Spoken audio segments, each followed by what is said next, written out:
राधा चल रहा है तो कभी नहीं, कोई बाधा परास्त नहीं कर सकती। अब नाम जप नहीं हो रहा तो सब व्यर्थ विनाशी चिंतन होगा, समय विनाश हो रहा, कुछ लाभ तो मिल नहीं रहा है। संयम से रहो, व्यायाम करो, भजन करो, सत्संग सुनो, सबको सुख पहुंचाने की भावना अभी कमल जैसे खिले रहोगे, मुख प्रसन्न, तन तेज विराजा, कीन्हिस रामचंद्र कर काजा, क्योंकि धर्म से चल रहे हो। वासना से प्रेरित होकर शरीर नष्ट, बुद्धि नष्ट, मन नष्ट, जीवन नष्ट। क्या मुर्दे जैसा जीवन, जो इंद्री जैसा चाहे वैसा डाउन कर दे, जैसा चाहे वो हमें शोक दे दे, दुख दे। थोड़ा सा साहसी बनो, थोड़ा तो समझो यार, ये हम ही नहीं, हम सब जरा जरा सी बातों में ऐसे छड़े रुष्टा छड़े तो थोड़ी चीज मिली, फूल गए, थोड़ी गई, दैया दैया, ये हमारा जीवन नहीं। एक गंभीर स्वभाव बनाओ, एक उत्तम विचार बनाओ, एक उत्तम कार्यरत रहो, तुम्हें देखो अभी जीवन में चमत्कार आ जाएगा। बात समझो, ये बाहरी आशीर्वाद से कुछ नहीं होता, बचपन से सब देख रहे हैं। फल दे दिया तुमने, मान लो अभी एक सेब फल दिया, तुम खुशी हो जाओगे। बात पकड़ लोगे ना तो जन्म जन्मांतर तुम्हें उठाती चली जाएगी, हो सकता है अगला जन्म ही ना हो। बात मान ले, संतों की बात आशीर्वाद होती है। आजकल हम लोग बाहरी दिखावे को बहुत पॉइंट देते हैं, बात पकड़ लो तो विश्व पर विजय प्राप्त कर लोगे। जब अपने मन और इंद्रियों पर विजय प्राप्त कर लिया, वो विश्व पर विजय प्राप्त कर सकता है। और विश्व पर विजय प्राप्त किए, अपने मन और इंद्रियों पर विजय प्राप्त नहीं किए, वो हारा हुआ है तो कुछ नहीं है। इसलिए बात समझो, निरम भूखे रह के, कष्ट सह करके, दुख सह करके भी मुस्कुराएंगे। हमारे पास ज्ञान है, हमारे पास भगवान का बल है।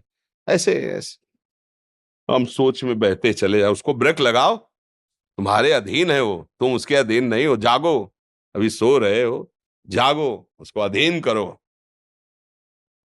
आनंद के धाम के तुम अंश हो, आनंद स्वरूप हो, आनंद के लिए विषय टुकड़ों में मारे घूम रहे हो। थोड़ा सा तो सावधान हो, धर्म से चलो। हमारी बात समझ में आ रही है आपकी कि नहीं आ रही? सच्ची कहते हैं तुमसे, सच्ची। हर कष्ट को तुम रौंद सकते हो, हर कष्ट को सह सकते हो, अगर अभी तुम निश्चय कर लो मैं मरा, अब तुमको कोई नहीं मार सकता। सब भयभीत हो जाएंगे तुमसे, केवल एक निश्चय कर लो, अब हमारी जिंदगी की कोई परवाह नहीं।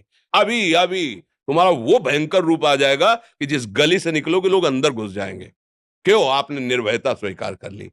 तुम्हारे अंदर के शत्रु, बाहर का तो सब कोई ड्रामा कर सकता है, लेकिन अंदर के शत्रु तुम्हें परेशान कर रहे हैं, तुम उन पर कभी नजर की? उनको अपना माने हुए हो मित्र। मन जैसा कर, मन कह रहा होटल चलो होटल, मन कह रहा फिल्म देख चलो, मन कह, अरे कभी दुश्मन को पहचाना अंदर बैठा तुम्हारे, और उसको जीत गए तो निहाल हो गए, पूरा जगत जीत गए, परमानंद में मगन हो जाओगे। इसीलिए तो आए हो यहाँ बात सुनने के लिए, और काहे के लिए आए हो? और ये बात वो बात है जो स्वीकार कर ले तो कोई बातें नहीं रह जाएगी, स्वीकार तो कर लो। तुम हर एक व्यक्ति के हृदय में इतना आत्मबल है कि सब कुछ सह सकता है। तुम वो आत्मबल, वो शक्ति क्यों नहीं जागृत कर रहे हो? ये थोड़ी कि अरे भाई ये तो यही भूल है कि ये कर सकते, हम नहीं कर, क्यों नहीं हम कर सकते? बड़ी सी बड़ी स्थिति जितनी भी बनी, चाहे भागवतिक बनी चाहे लौकिक बनी, हमारे लिए बनी, हम तैयार नहीं करते उसको, हम स्वीकृति नहीं करते। इसीलिए हर देश का नागरिक हर पद पे भारत के बैठ सकता है, ऐसे भगवान का बच्चा हर ऊंचाई पर चढ़ सकता है। थोड़ा आगे बढ़ो, नाम जप करो, धर्म से चलो।